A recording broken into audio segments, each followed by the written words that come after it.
Thank you. So again, welcome everyone into this space. This is our first workshop in a series called Care for the People.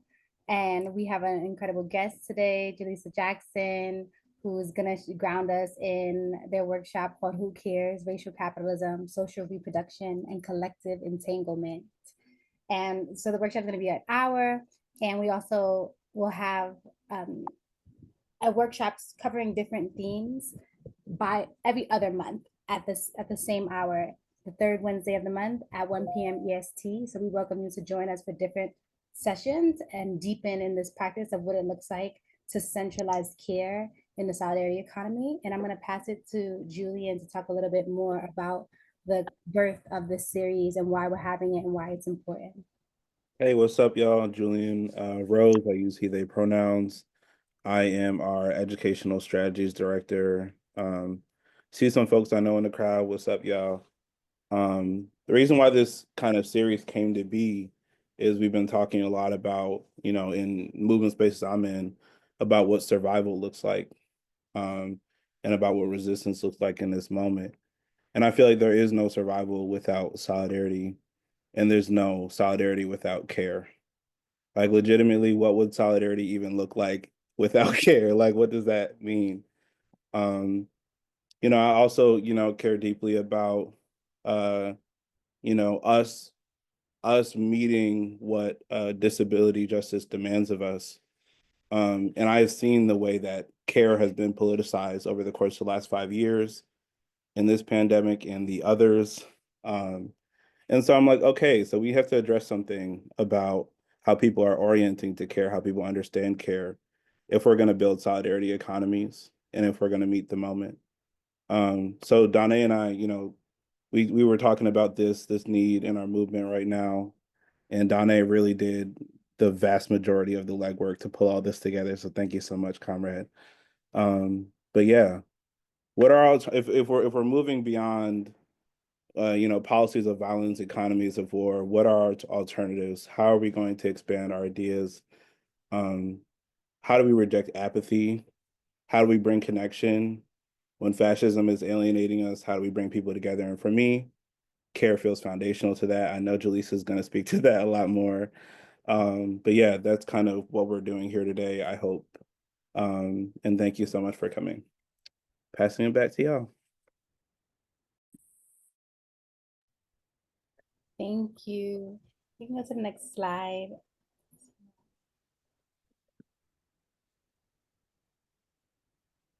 So about today's workshop, and we'll get deeper in the whole day. I'm super excited for all of this framing. We're going to be talking about through a decolonial Black feminist lens. We'll be exploring the intersection of racial capitalism, social reproduction, and the international division of labor, emphasizing the ways that race, gender, class, and migration shape local and global care economies.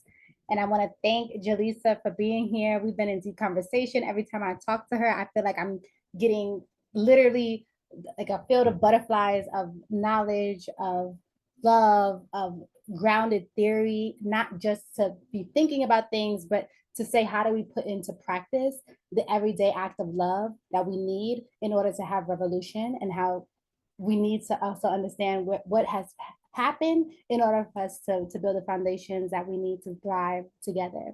And so I'll share Jalessah's bio, but I can't say enough how brilliant they are. So Jalessah Jackson is an interdisciplinary cultural worker, an educator, a writer, and an organizer with a background in Black studies, women, gender, and sexuality studies, cultural studies. She researches and teaches about critical theories of race, gender, class, sexualities, disability, and resistance movements. And I'll turn it over to them to speak more about their work and brilliance. Thank you for being with us today. Thank you for having me. Can y'all hear me okay?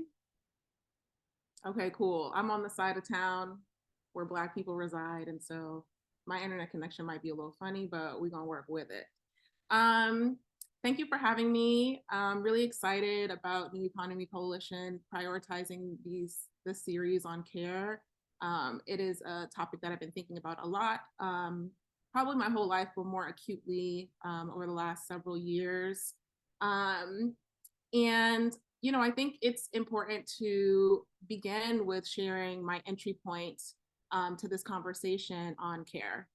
Decolonial feminists emphasize the importance of the politics of location. So thinking about how I socially and politically locate myself, so that you all know, and also just, the point that I exist is where I'm seeing the world. And that's from Andai, the point at which you look informs what you see. In preparation for our conversation today, I reflected on the care that I've received throughout my life, thinking about who were the people that cared for me, under what conditions did they provide that care, right? Like, what did it cost them emotionally, spiritually, physically? And if and were they cared for by others? I began to think about my own caregiving journey, which began in childhood as the eldest daughter of a working poor family. If you know, you know. And, I then began to also think about myself, being a mother. I'm a mother of 2 children. I became pregnant at 19 years old. So, almost my entire adulthood has been occupying the position as a primary caregiver. And that really informs my view on care, and why I prioritize it in my life. And then also, one disabled child, to specialized care. I'm also someone who has been disabled by COVID and lived with long COVID, and has since struggled to care for myself in an increasingly individualistic and ableist movement context. And so that's both, all of those experiences have inspired me, continue to radicalize me, in thinking more intentionally about care and a genealogy of care, connecting my experience to this long genealogy of caregivers, of Black caregivers. My mom was a single mom, and my grandmother is and was a domestic worker. She is in her 70s now. She is disabled. She lives with breast cancer, and she cleans houses. That's her occupation. So, part of this work is to honor the ways that I was cared for by them. So I want to, hone in on that genealogy piece a little bit, right? And I'm going to spend some time today kind of mapping that genealogy, because I think it's really important for us to understand our contemporary conditions and a longer history around care, who provides it, where has it been withheld, why is it invisibilized, all of that. And so beginning with a conversation around reproduction, capitalism, and the international division of labor, y'all might be like, girl, why are we talking about slavery? Well, slavery is the starting point for many of the issues that we are confronted with today.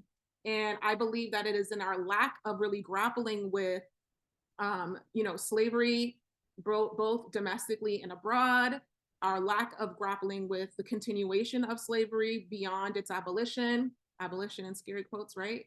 That we're kind of not really able to connect the dots on like the material conditions that we find ourselves confronted with, and the state's sort of role and position in the continuation of those conditions. So it's Marxist theory that teaches us in the capitalist mode of production that workers produce the commodities. And that is the beating heart of the system. It is social reproduction theory, which asks the following questions. If workers produce commodities, who produces the worker, right? Workers are produced in a double sense. So they're produced through biological reproduction, as bearers of labor power, right? It's near impossible to discuss paid and unpaid caring labor without talking about capitalism. And it's impossible to thoroughly discuss capitalism without discussing the slave trade as central to capital accumulation, right?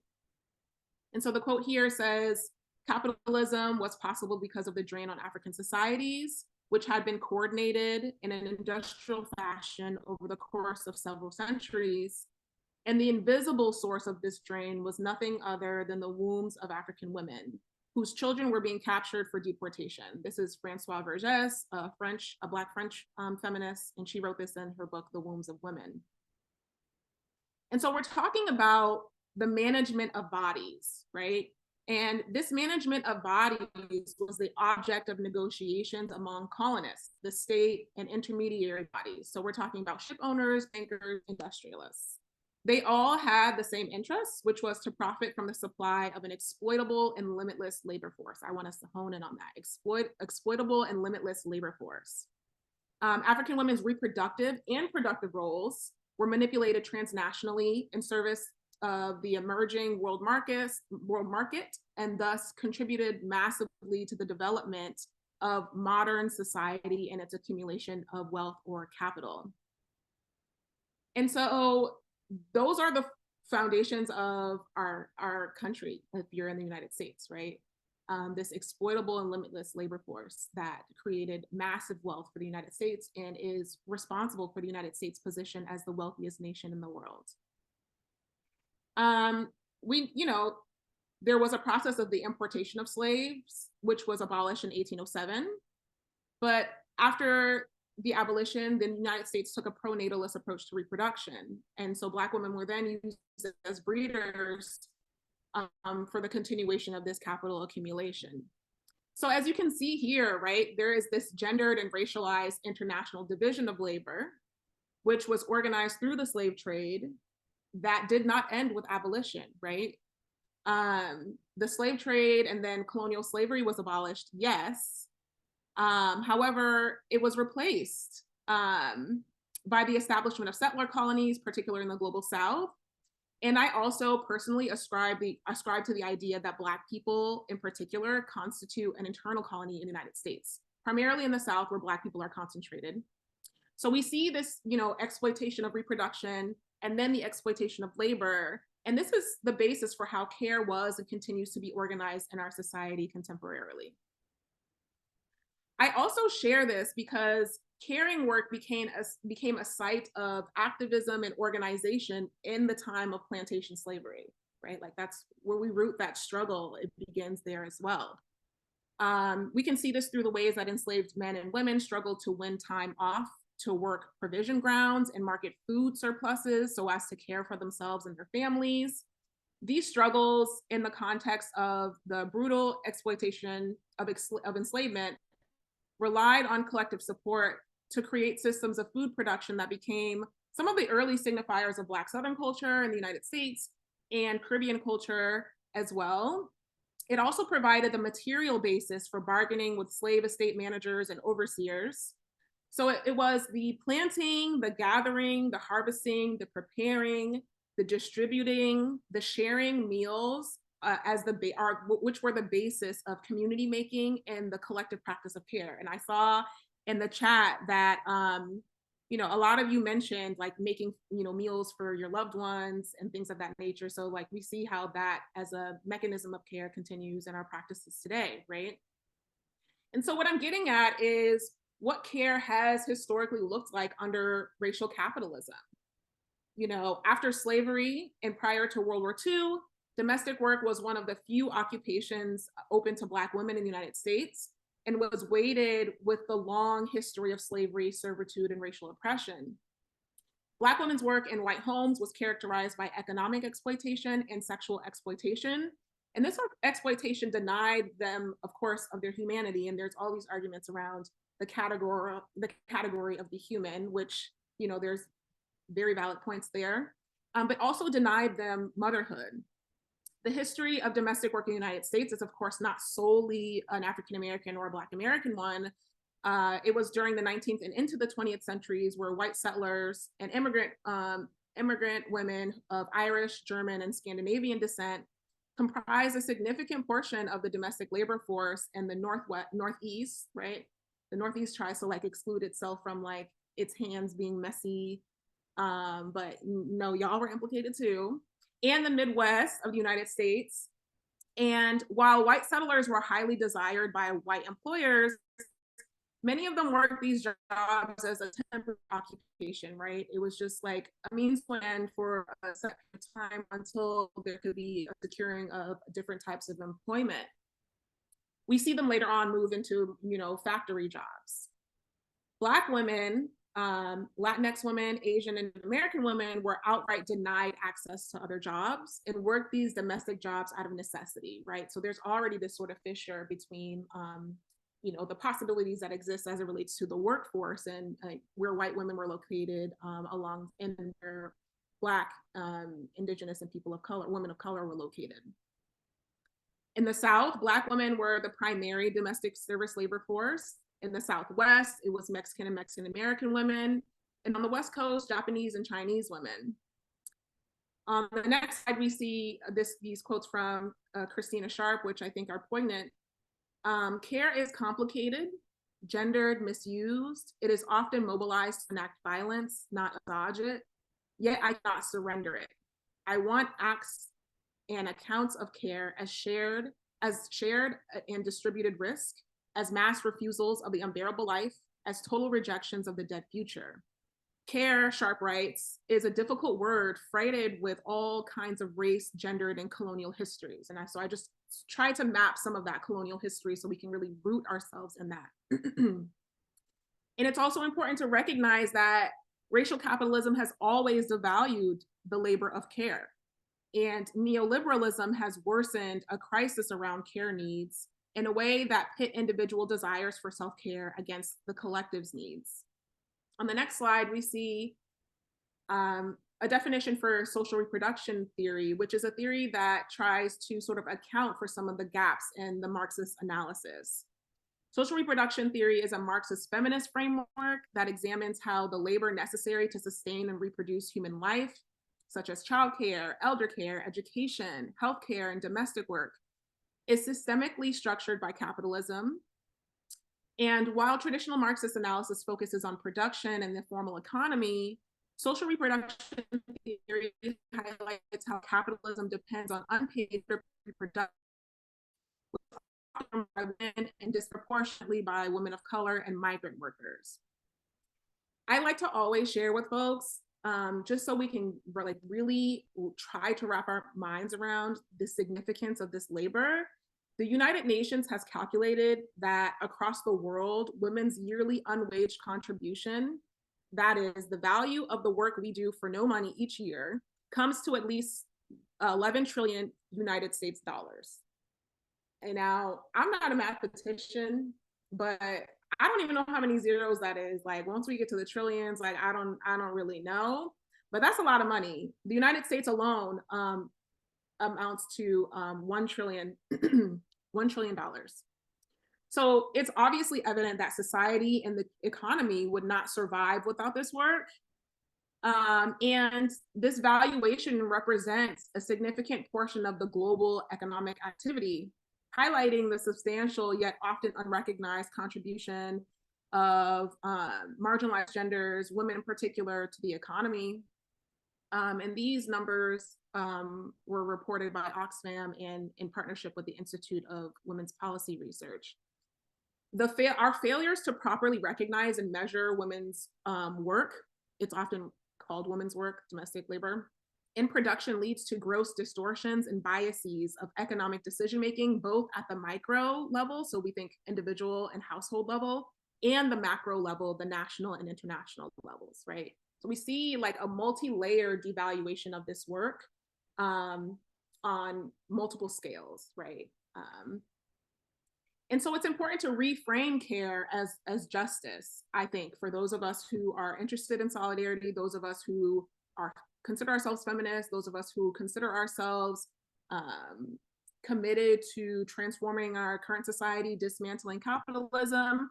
And in order to reframe care as justice, I find it useful to look to Black feminist theory and praxis and decolonial feminist theory to help us sort of like paint a more comprehensive picture of what's happening and then what strategies we can use based on the principles both of these theories sort of operate under to confront and combat them.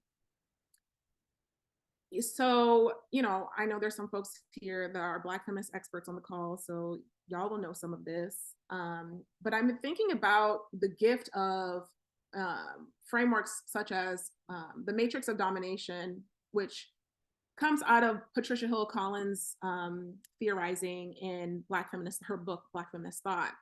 And so she kind of maps this the matrix of domination, which is, thinking about all the ways that power operates in our world, in our lives, in our society.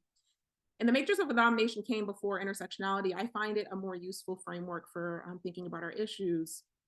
But she maps the 4 domains of the matrix of domination: the structural domain, which organizes oppression, thinking about laws and policies; the disciplinary domain, which administers and manages oppression, implements and enforces laws and policies; the hegemonic domain, which circulates oppressive ideas through media and culture; and then the interpersonal domain, which focuses on individual experiences of oppression. I think utilizing the Black feminist lens is useful in our conversation around care, because we can arrive at a deeper understanding of how power is organized from the interpersonal domain to the structural domain. This also allows us to understand how these domains interact with one another.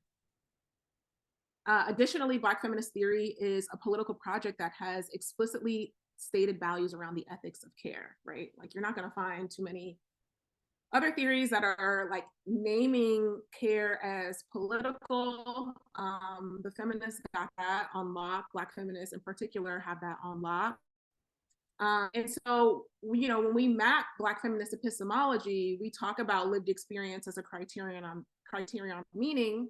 In my own personal life, of course, my history with caregiving, I started caregiving for my siblings at the age of 10 years old. My mom was a nurse, she was a single parent, and I was babysitting my infant brother and my other brother, sometimes 12 hours a day, because she didn't have access to care.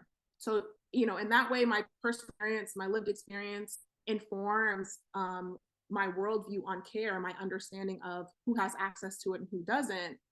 And then we take a Marxist feminist or a materialist or a decolonial feminist approach to think, utilize the, matrix of domination to think more structurally. Like, my lived experience is not the only way that I make meaning of the world that I exist in, right? Like, it's my experience is part of a larger experience that is happening, and that's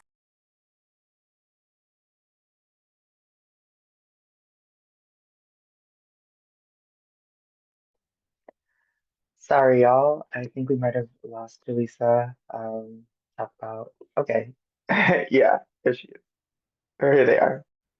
sorry. I hope I wasn't gone for too long. No, it was about 2 seconds.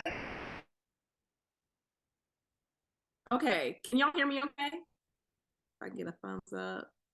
Yep, we can hear you. Okay, cool. This is where a decolonial feminist approach comes in handy, I think, right? Maria Lugones, who coined decolonial feminism, one of my favorite quotes from her, she says, "I call the analysis of racialized capitalist gender oppression the coloniality of gender. I call the possibility of overcoming the coloniality of gender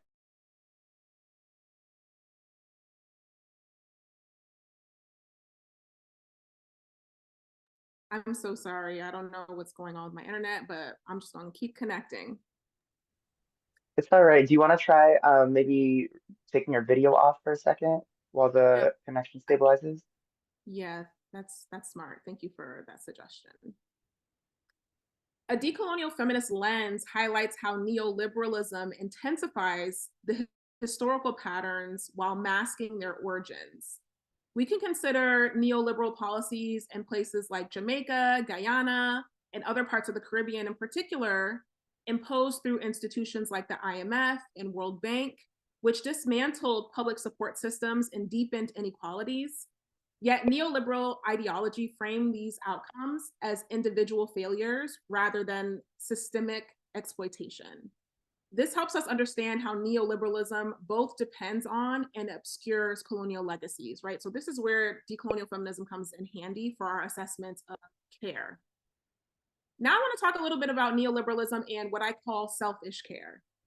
I'm about selfish care is a term that I've been playing with a little bit as I've been sort of mapping and paying attention to some of the trends that I see in how we think about care and how we operationalize care, both as individuals, just as people who are trying to survive under capitalism, and as people who are sort of, working in social movement spaces, organizing in social movement spaces.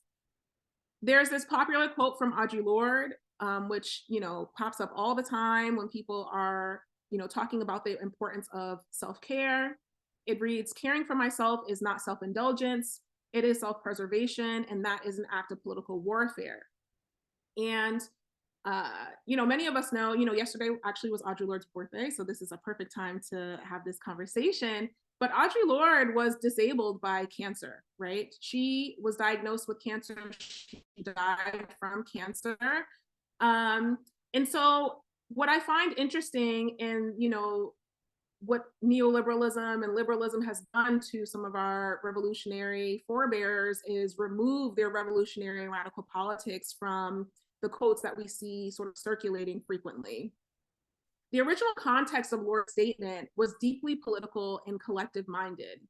She wrote about self-care in a burst of light while discussing her experience living with cancer in the context of systemic disablement, racism, homophobia, poverty, and under US imperialism. For Lorde, self-care was inherently connected to fighting against multiple systems of oppression. However, today's dominant discourse has stripped this quote from its radical meaning and collective context. Instead of understanding self-care as part of a broader political project and resistant to neoliberal ideology, it has been framed as an individual responsibility focused on personal management, consumption, and even isolating oneself from community and absolving oneself from collective responsibility. Now, I want to remind folks that part of Black feminist epistemology was the ethic of personal accountability. This is accountability to oneself in the political project of Black feminisms. And so if we are, committed to this project that Black feminists set out, decades ago, we recognize that accountability and responsibility are really important to our collective project. In this quote, when Audre Lorde talks about the act of political warfare, she's speaking about exploitation and oppression, right? Her work in the 70s really focused on her oppression as a lesbian mother, etc. But after the 80s and after the invasion of Grenada, that really radicalized her politics. And that's where we see Audre Lorde's anti-imperial consciousness really take flight, right? And so she's writing post, the invasion of Grenada, where she's, thinking about imperialism also, alongside homophobia, alongside, these other isms that inform her life. Excuse me. So the warfare she speaks about was exploitation and oppression. But the liberal understanding has recast it as personal battle for individual success, right? Like, how convenient to remove the collective from that. It's giving very much a seat at the table politics, right? And, under neoliberalism, you alone can realize your dreams, right? You alone can make it against all odds if you are ambitious enough, tough enough, selfish enough, right? And it's this individualistic framing that directly contradicts Lorde's understanding of self-care as inseparable from struggle.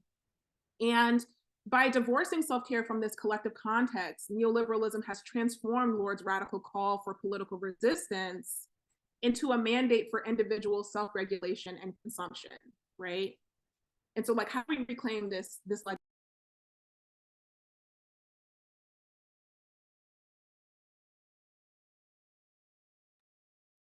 The internet system is definitely anti-Black.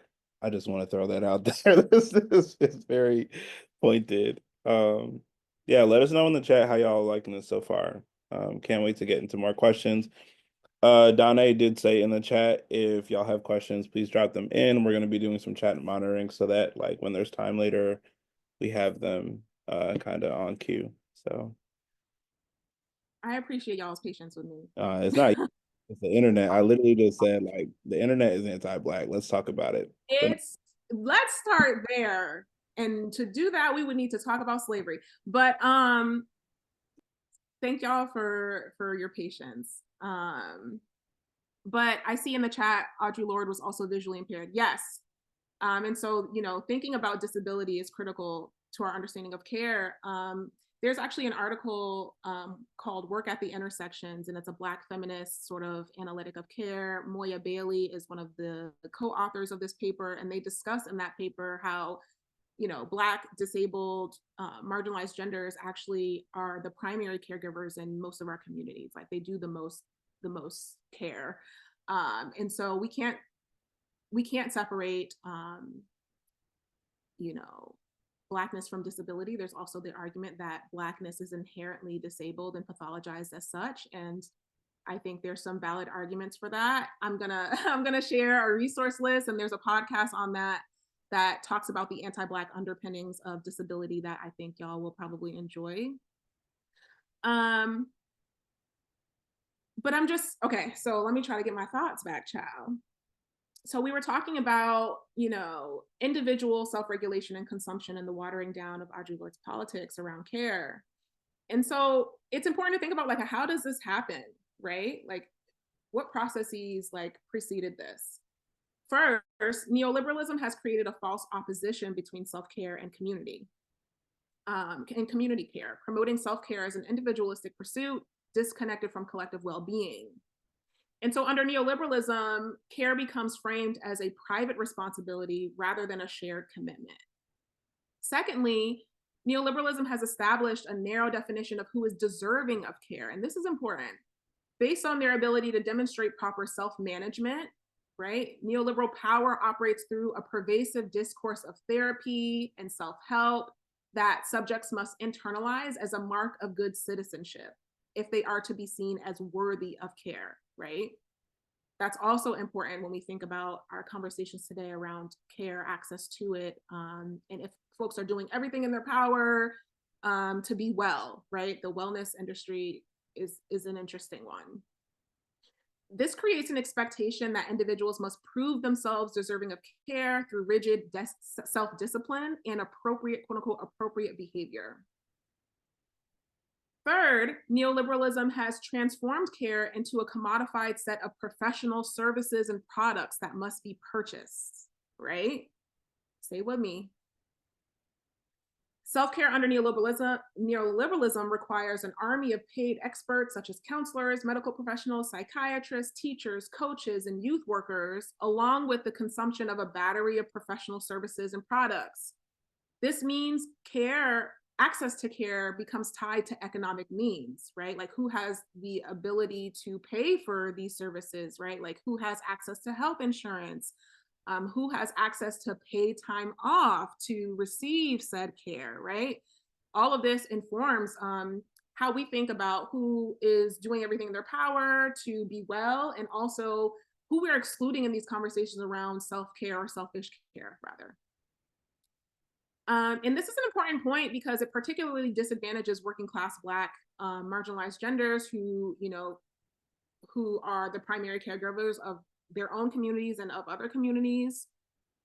It's without access to costly technologies of the self-actualization must continually evade the grasp of racialized, materially poor, gendered subjects. These people are often viewed as irrational, unruly, careless, and irresponsible subjects who have deliberately failed to properly manage themselves, right? And this neoliberal framework actively works against an understanding of care as inherently collective and interconnected. It masks how care has historically been a site of community organizing and resistance.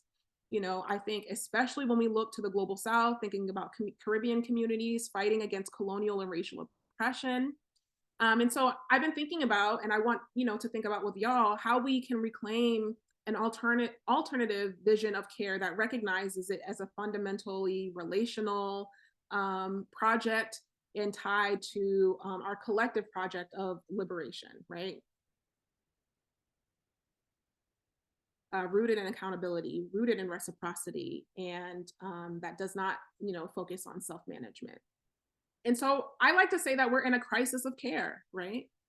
In our current political moment, it's marked by this crisis, which is most certainly a manufactured crisis, right? That is to say that there's a lack of care on multiple levels. And I think we can, just as a case study, we can begin with thinking about the childcare crisis, which has been worsened by our collective divestment of care since the onset of the COVID-19 pandemic. But as a parent, like, this is something that's at the top of mind for me. Also as a reproductive justice practitioner, that the average cost of childcare in the United States now exceeds $10,000 per child annually in most states, with infant care often costing significantly more. And to put this in perspective, many states, childcare costs more than college tuition at a public university. This creates an enormous financial burden for families, particularly those with multiple children. Now, I want y'all to remember that 42 states have some sort of abortion ban, okay? That means people are being forced to give birth to children under this, we know the opposition is presenting this as like caring for young people, caring for children, while slashing subsidized childcare in every state, right? And while slashing the budget for Medicaid, while attacking disability services, right? And so, yes, like the accessibility problem of childcare is compounded by the affordability issue. In many communities, especially in rural and low income urban neighborhoods, are faced with what some experts call a childcare desert, right? Areas where there are no childcare providers or few that are more than 3 children for every licensed childcare slot. This manufactured scarcity drives up costs and forces families to travel long distances or rely on patchwork care arrangements. And then we also know that childcare workers are amongst the lowest paid professionals in the country, with median wages often hovering around minimum wage levels. We've seen the recent data that shows that people making minimum wage in no state in this country can afford like a 2-bedroom apartment. This leads to the exploitation of course, the laborers, high turnover, staffing shortages, which further reduces availability of care and drives up costs. Mind you, I want to remind us, this is a manufactured crisis, right? Our country has enough money to pay for childcare. It's just a matter of priorities that are not aligning with the needs of the most impacted. And the most impacted are working mothers who bear a disproportionate burden of the childcare crisis. When families cannot find or afford childcare, it's typically the mothers who reduce their work hours or leave the workforce entirely. Low income families, of course, when we think about subsidized childcare, there's all of these hoops and hurdles that folks have to jump over and, categories that they need to meet to be able to access this. And I'll tell a quick story about this. When I was 20 years old and I had my first child, I was still in college and I wanted to finish college to get my degree so that I could be, independent, so that I could have enough money to take care of my family. And I remember learning that in Georgia, in order to qualify for subsidized childcare, you cannot be in a 4-year university. They only, you only qualify for subsidized childcare if you're in a 2-year situation, like a technical program or something like that. And so the talking point from the state is that, like, we want people to use welfare for a limited amount of time to improve their lives and to eventually not rely on the system for care and to meet their social needs. But the truth of the matter is, like, the conditions were not there for me to do that very thing, right? And so we see how the state sort of distorts its objectives so that people think about people who need these services as them having some sort of moral failure, right? I think another case study that we could use or that we can look to is the crisis of COVID-19, the ongoing COVID-19 pandemic, which has wreaked havoc on the healthcare industry, right? We see the lack of care and the unwillingness of healthcare providers to take basic steps to protect vulnerable patients. I myself needed to go to the ER 2 weeks ago, and my mom went with me. She's a nurse, and she asked my nurse to put a mask on, and the nurse was angry. Like, the nurse was angry about it, was upset about it. And I was at the hospital to receive care. There was a sign at the front saying, like, we're in respiratory virus season, but nobody at the counter had masks on. People were vomiting in the waiting room. There's all these conditions that do not reflect any sort of valuing of care, right? And so we see the failures of our healthcare industry as it relates to COVID-19. We see workplaces not taking necessary steps to protect their workers. I saw something on Twitter the other day that was like, I got COVID from my boss on my first day on the job, right? We see people being fired or laid off from their employers for all sorts of reasons, getting sick, needing time off, needing to care for their sick children. We see schools, right, failing to clean the air, failing to notify parents of illness in their children's classrooms, right? So we see the lack of care of children in places where, you know, other adults are sort of responsible for caring for them, right? And then we see a larger, I want to speak on a movement level, divestment from any care politic around understanding of disability justice, right? And to bring like a current conversation that has been happening online to the space, there's been this discussion around our descent into fascism and what is needed to prepare to fight fascists, right? And one of the primary talking points on the left has been like the need to be physically fit in order to combat the violence that we are, you know, intending being met with, without, you know, utilizing any sort of disability justice understanding, or even an understanding of the ways that COVID has been a mass disabling event, right? People who were previously able-bodied now being disabled, and you know, what does that mean for those of us who care about the quote unquote most marginalized, for how we organize ourselves to care for people who now need care who previously didn't. And across movement spaces, my primary location is in the reproductive justice space. But when I look across my own movement space and across, you know, intersecting movements, I see a mass exodus as it relates to an investment in protecting ourselves and each other, right? And this is part of this selfish care that I think has permeated our movement spaces. You know, a lack of analysis around what eugenicist practices look like and how that informs our decision-making practices, right? And so I come to the conclusion that the state assumes correctly that what, you know, marginalized genders, women will do in the face of the deterioration that it brings is to increase the unpaid work that we do without even thinking about it, in an attempt to ensure that our families survive, right? And so the state is making its calculations. It can continue to remove care. It can continue to divest from care. Those who are already doing the majority of the caregiving will be the ones who are most impacted. They will fill the gaps. Why? Because we have a survival instinct, right? And so what does it mean to commit to a collective care which does not stabilize the state, is my question, right? A lot of the mutual aid or solidarity practices, we need to be more critical of, is this an insurgent solidarity practice? Is this an insurgent mutual aid practice? Or is this simply a practice that is meant to stabilize the state? That's something that I want us all to think about, right? And so I think a decolonial feminist perspective on care is useful in these times. Andai, a Marxist Caribbean feminist, says, my goal is a world that values caring labor. And it's Caribbean feminists that offer a really capacious definition of care that I think is really helpful on the next slide. Care, as we use the word here, operates in the context of historically constituted and intersecting systemic inequalities and encompasses a wide range of actions. It refers to the wide range of emotional, intellectual, spiritual, physical work needed for the everyday maintenance, affirmation, and continuation of life. It includes care of the self, communities, and the environment that sustain these. It includes work for the better health and well-being, education and knowledge production, food, clothing, shelter, care of the young and all living things in their myriad forms.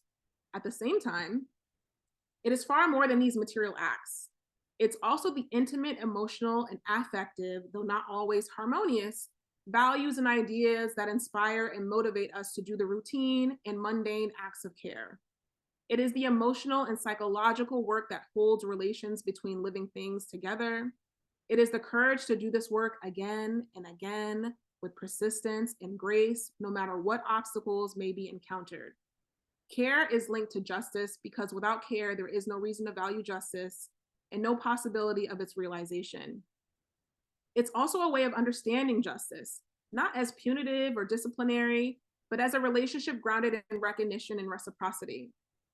There are plenty of Indigenous and non-Western perspectives that understand care as deeply relational and collective, and as something that doesn't just sustain individuals, but entire communities.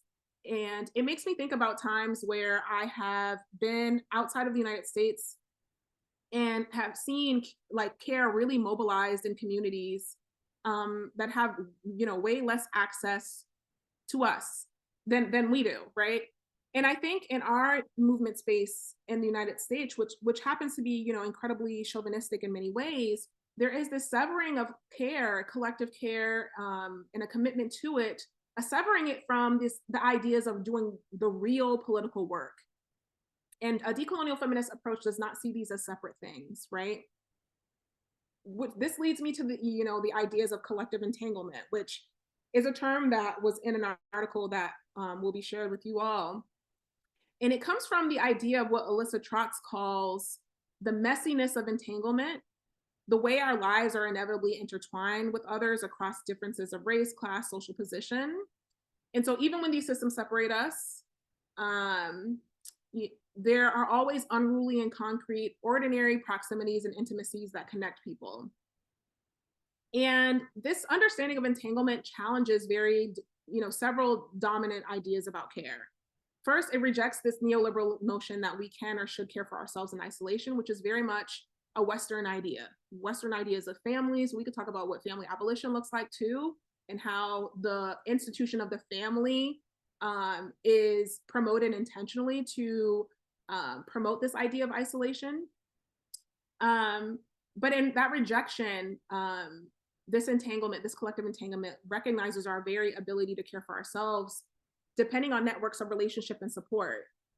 And it's through Andai's story. Andai also had cancer, and her and Audre Lorde have a political relationship and sisterhood. They share some letters back and forth if you've read Sister Love. And Andai, in her book, The Point is to Change the World, she talks about her relationship with Audre Lorde, helping her through both of their experiences of cancer. But both of them speak to their survival with cancer depending not just on their individual strength. Like, they were very strong-willed women, we know, but it wasn't on this basis alone that they were able to sort of pull through, but it was on the reciprocal networks of care and support that they were able to create, work for, and sustain with the help of others. Secondly, entanglement suggests that care across differences is not just desirable, but inevitable, right? Julian started us off by being like, we can work towards solidarity, but solidarity is not possible without care. Like, care is the basis, right? And so I think about how Caribbean communities develop this concept of the yard, or the yad, right? And these are spaces where everyone had the responsibility to take care of each other, whether you were home or out on the street. It was a practice that recognized our fundamental interconnection. And this was some of the most pronounced, some of the most pronounced experiences that I've had when I visited the Global South, when I visited Brazil in 2019, when I visited Cuba in 2022, and most recently when I was in Nigeria. Each time I saw that there was a collective responsibility for folks to look after each other's children. Like, the parents could be at home, the kids could be all the way on this side of the village, all of the kids, right? And all of the adults in the space looked after these folks' children. They made sure that they were fed, they made sure that they were taken care of. And if you did something, if you was acting up, your parents will know. They will find out because everybody's in community and everyone is communicating with each other, right? And so, the ideas about family are different. And so how can we kind of, I'm thinking about how we might adopt some of these approaches to thinking about family and complicating what we think of as family. And then third, can I ask a chat question? Yeah, definitely. Okay, August put in the chat, curious if movement or struggle to embody a practice of care because so many of us are oriented to campaign metrics, transactional orientation, to a win, quote unquote, but at what cost? That's an excellent question. And I would think that the cost is high, Julian says, yeah. And I think we have to think about who we're accountable to, right? Are we accountable to funders? And if you're a nonprofit organization, like, yes, you are accountable to funders. And I think there are real tangible ways that you can build in a care politics and push the red lines or the red tape of the nonprofit to account for more space to practice care. When I was an interim executive director, it was really important to me to create a childcare stipend support for parents on staff. You know, there are little ways that we can embody this practice of care, but then I think we also have to think about how we are caring for each other outside of our nonprofit organizations, because we can talk all day about the nonprofit industrial complex and its limitations, but what are we, if we know it won't deliver us, then what are we willing to do beyond that? And part of the response or the answer to that is informed by our social location, right? Folks who don't have primary caregiving responsibilities, what does that mean for how you show up for community who do, right? Like, we can't expect the same thing from everybody. And I find that sometimes we do that in movement too. Like, okay, everybody does X, Y, and Z, but this person has 3 kids at home, right? This person is a single parent, right? And so, like, how do we incorporate this materialist analysis to assess what it is that we can do and how we organize ourselves in our labor in a way that creates more capacity for those who are whose labor doesn't end, whose labor is 24 hours a day. There are some of us whose labor is 24 hours a day, right? And so what does it look like to do that? And so I think that collective entanglement is important there. And then I'll just really quickly say that there are practical ways to build on this understanding of collective entanglement. We can start by making visible the hidden costs and responsibilities underlying all other more public forms of social life, recognizing how we already depend on each other's care, right? So how are we connecting these dots and making these dots more visible? We can analyze the care needs relationally and inclusively. This means that we're going to have to adopt this disability justice politic and not just talking about it. We're going to have to actually be about it. We're going to have to live it. We're going to have to, like, really embody it. So how do we do that across different sectors and communities, understanding that our well-being is interconnected? And then 3, how do we build, you know, what is called mutualities, way of becoming fluent in each other's histories and finding ourselves in them, right? How do we find ourselves in each other's history? So I'm thinking about collective entanglement. I want to leave y'all with that piece. I also just want to say, like, as someone who has worked in the nonprofit space and who has been a part of, like, movement, collectives, and revolutionary organizations, there are ways that we need to reorganize ourselves and for our survival. We can think about care work as survival work. And in order to do that, we can't separate care from our understanding of disability, our understanding of how the eugenics movement is reignited, and, you know, really grappling with what needs to be done on multiple fronts. Now, I made it just under an hour, y'all. I want to pause there. Thank you so much for listening to me yap. I'm catching up on the chat. Chicago Haymarket is starting a regular meetup for parents towards abolition. Yes, I've seen some beautiful collectives of, there's like the Philly Child Care Collective, there's like the Brooklyn Heights Child Care Collective. So there's like little, you know, collectives that are popping up that are doing some really remarkable work and have some really great models for us to think about how we might incorporate some of those models in our own work. I'm sitting with how our movement spaces practice zones of authentic sites of care in your new world building. Yes, yes, yes. And how our care can destabilize the state, right? Because there's care that we can provide that continues to stabilize the state. But without that destabilization, we don't actually transform the conditions for those who are primarily charged with the caring labor that is invisibilized. Is that the Captain Maternal? Yes, that's the Captain Maternal. Come through, Captain Maternal. Exactly that. Exactly that.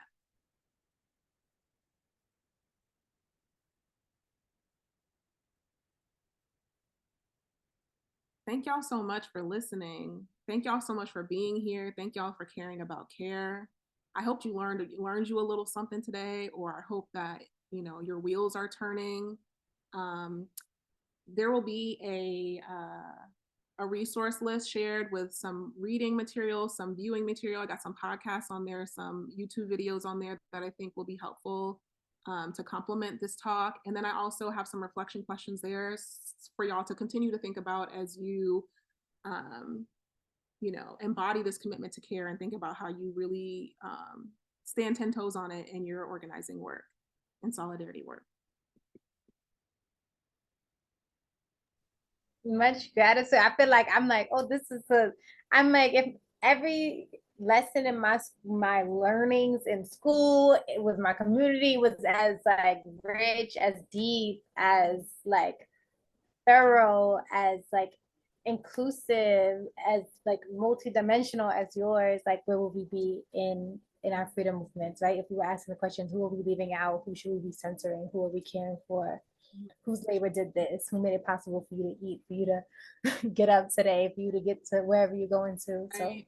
I just want to say thank you. And I hope that we have some seeds for how we can show up, how we can mask up, how we can check on our loved ones, how we can hold ourselves accountable to people outside of academia, outside of nonprofit industrial complex, how we really building this movement, because it's not going to be getting fit. Hello, automatic weapons. So like, I hope we are just like critically thinking in these times. And yeah, I love the quote somebody lifted up in the chat of like using the spaces that we organize as practice spaces. So yes, starting with people who are closest with us to practice the work we want.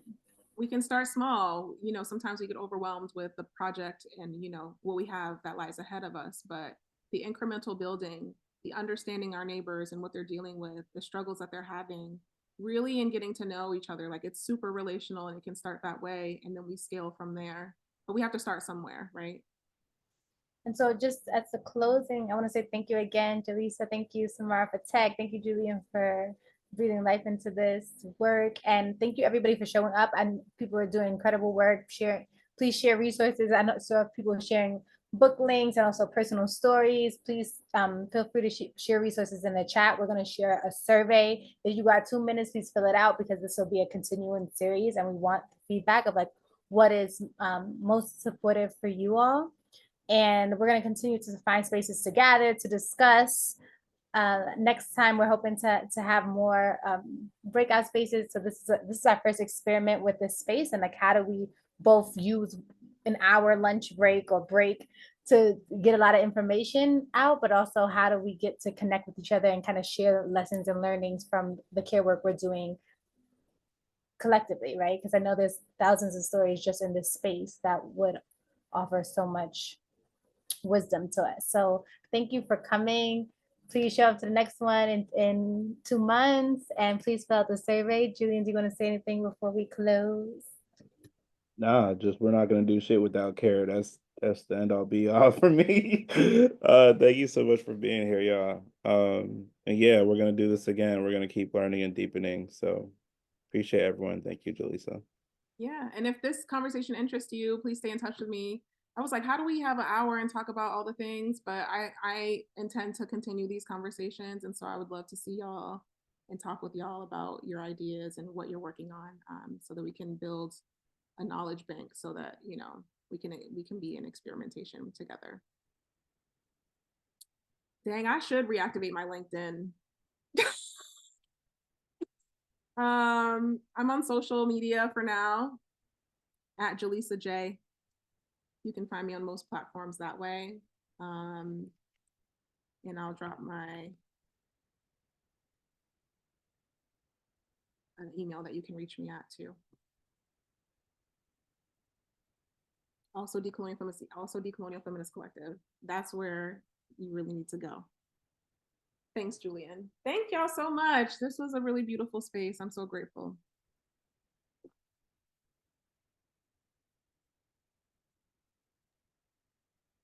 Thanks, y'all.